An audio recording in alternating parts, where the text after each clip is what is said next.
जब इंसान सच्चे दिल से तौबा कर लेता है, यहाँ तक कि रो भी लेता है, लेकिन कुछ ही दिन गुजरते हैं तो वो फिर गुनाह कर देता है और मायूस हो जाता है कि अब अल्लाह सुब्हानहू व तआला ने मुझे माफ़ नहीं करना। और याद रखिए कि सलफ सालिहीन के बारे में आता है कि वो फरमाते हैं कि जो शैतान का सबसे बड़ा हथियार है ना, वो है मायूसी, यानी इंसान को मायूसी में डालना ताकि वो अल्लाह सुब्हानहू व तआला की तरफ रजू ना करे। और अल्लाह सुब्हानहू व तआला कुरान मजीद में फरमाते हैं कि ला तक़नतु मिन रहमतिल्लाह, ऐ बंदे मेरी रहमत से मायूस ना हो, इन्नल्लाह यग़फ़िरुज़्ज़ुनूब जमीआ इन्नहु हुवल गफ़ूरुर रहीम, कि बेशक मैं तो सारे गुनाह माफ़ करने वाला हूँ और मैं बहुत ही बख्शने वाला हूँ। और जब तक इंसान तौबा करता है ना तो अल्लाह सुब्हानहू व तआला उस शख्स को माफ़ करते रहते हैं, क्योंकि एक हदीस मुबारक में आता है कि रसूलुल्लाह सल्लल्लाहु अलैहि वसल्लम फरमाते हैं जो बंदा कोई गुनाह करता है और फिर तौबा करता है तो अल्लाह सुब्हानहू व तआला उस शख्स को माफ़ कर देते हैं।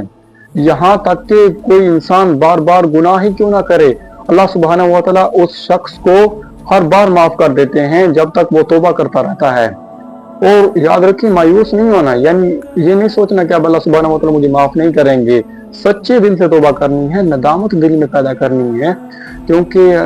हज़रत इमाम हसन बिसरी रहमतुल्लाह अलैह फरमाते हैं कि शिरक के बाद जो सबसे बड़ा गुनाह है ना, वो है मायूसी,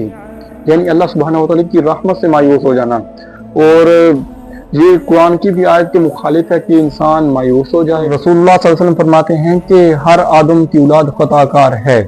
और इनमें से खताकार बेहतरीन वो हैं जो तौबा करते हैं, यानी अल्लाह सुब्हानहू व तआला की तरफ रुजू करते हैं, अल्लाह से मगफिरत तलब करते हैं। देखिए कि हज़रत अली रज़ी अल्लाह तआला अन्हु फरमाते हैं कि जब कोई मोमिन गुनाह करता है तो उसके दिल पर पहाड़ जैसा मायूस होता है,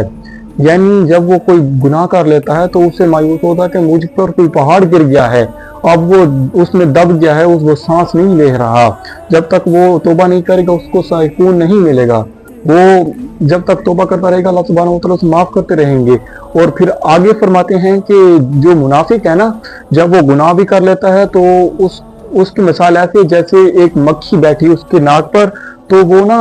उसने हाथ से उड़ाई और मक्खी उड़ गई। इसका मतलब है कि मुनाफिक को मायूस पता भी नहीं चलता कि मैंने गुनाह किया भी है या नहीं किया, मक्खी की तरह कि मक्खी उड़ गई हवा में। जब भी शैतान कोई वसवसा डाले और मायूस करे तो आपने ना ये दुआ नहीं छोड़नी, क्योंकि नबी करीम सल्लल्लाहु अलैहि वसल्लम भी इस दुआ के पाबंद थे, वो भी इस दुआ को पढ़ा करते थे। और ये दुआ आप भी नोट कर लें और इसको याद कर लें।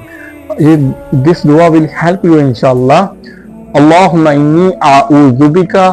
मिन शर्रि मा अमिलतु व मिन शर्रि मा लम आमल, जिसकी ट्रांसलेशन है कि अल्लाहुम्मा इन्नी, ए अल्लाह मैं पनाह चाहता हूँ, मा अमिलतु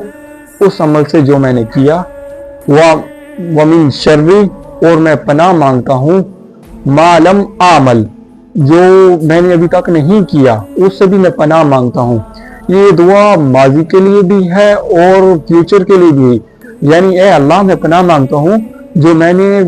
पास्ट में गुनाह किया है, माजी में गुनाह कर चुका हूँ, उससे भी मैं आपकी पनाह मांगता हूँ, और मैं उस गुनाह से जो मैंने अभी करने हैं उनसे भी आपकी पनाह में आता हूँ, यानी मैं वो नहीं करना चाहता।